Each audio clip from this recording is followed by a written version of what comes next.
mga bata magod ni sagod. Para makatabang mo ta sa kuan ba. Ito mo na lang. Kasi laki sa binta ah.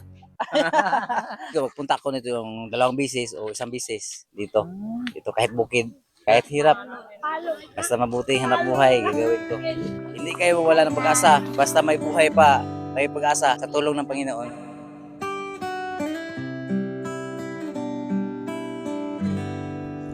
So ngayon guys, dumating na nga kami dito no sa mga ka-relatives namin dito sa Antique. Puntahan natin ngayon. So marami ng tao guys. Johnny Vlog.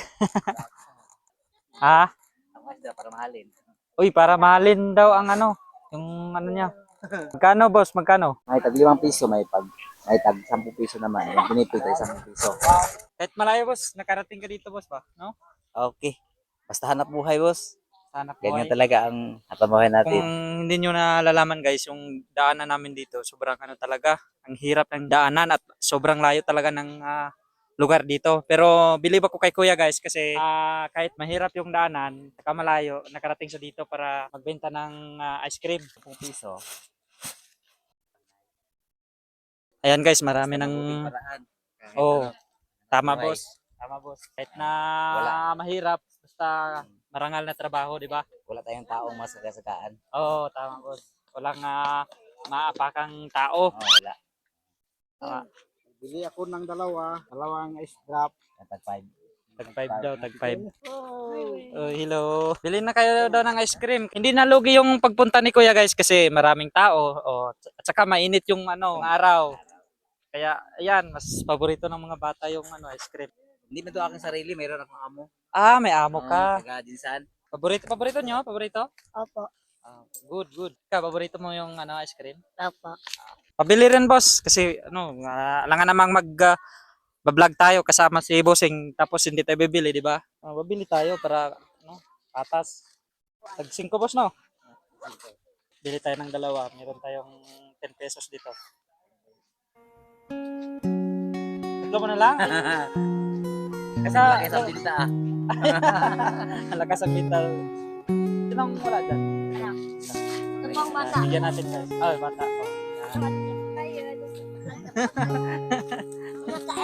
Sa isang linggo, magpunta ko nito yung 2 bisis o 1 bisis dito. Dito kahit bukid. Marami naman magbibili dito kay malayo sa malayo sa lungsod. Kahit hirap. Basta mabuti hanap buhay, gagawin ko. Anong masasabi mo po sa mga tao na nanonood? Halimbawa, na nanonood sa vlog natin na nawawala ng pag-asa sa buhay. Ay, wala kayo, hindi kayo mawala ng pag-asa. Basta may buhay pa, may pag-asa sa tulong ng Panginoon. Amen, boss. Tama yun, boss. Sa tulong ng Panginoon.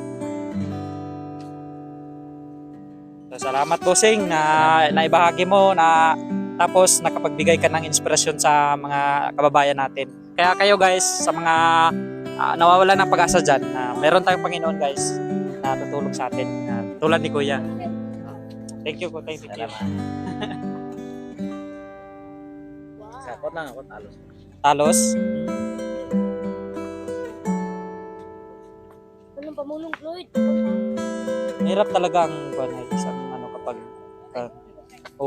mahirap talagang daan dito guys. Kung alam nyo lang guys.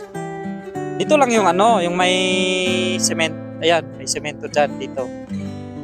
Nakasementado. Nakasemento yan.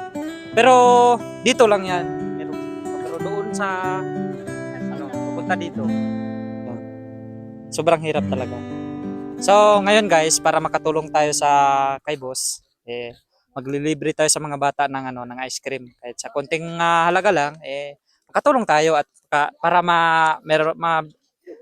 medyo mabawas-bawasan yung ni boss, yung ice cream niya. Kasi mabigat, sobrang layo dito guys. So ang gagawin natin, itong meron akong konting dito, konting pera, magbibigay tayo ng mga ice cream pampasaya sa mga bata and na rin para makatulong din tayo kay boss. Sige boss. 100. Ano masasabi niyo mga bata? Salamat. Oh, ayan na. Paano mo? Isa-isa lang. Oh, libre. Nako nga bata, nako nga bata. Salamat